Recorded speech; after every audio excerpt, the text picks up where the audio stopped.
നായ കുറുകി ചാടി ഓട്ടോ മറിഞ്ഞ് യുവാവ് മരണപ്പെട്ടു. മലപ്പുറം മങ്കട കർക്കിടകം എന്ന സ്ഥലത്ത് നായ കുറുകി ചാടി ഓട്ടോ മറിഞ്ഞ് യുവാവ് മരണപ്പെട്ടു. മങ്കട UK പടി സ്വദേശി നൌഫൽ എന്ന യുവാവാണ് മരണപ്പെട്ടത്.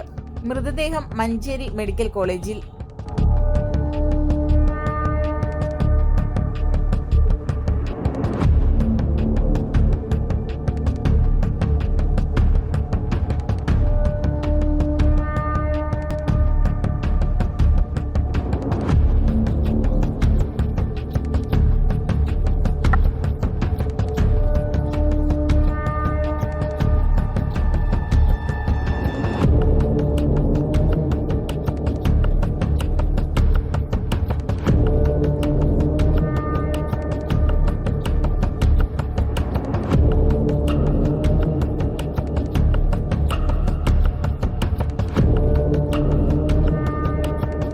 പെണ്ണ് കുതിക്കും പെണ്ണിനെ കുതിപ്പിക്കുന്ന കനക ഘടകാഭരണങ്ങളുടെ കമനീയ ശേഖരവുമായി പട്ടാമ്പി പട്ടണത്തിന്റെ കനക കൊട്ടാരം Manukkas gold and diamonds, Manukkas tower, railway over ബ്രിഡ്ജിന് സമീപം മെയിൻ റോഡ്, പട്ടാമ്പി.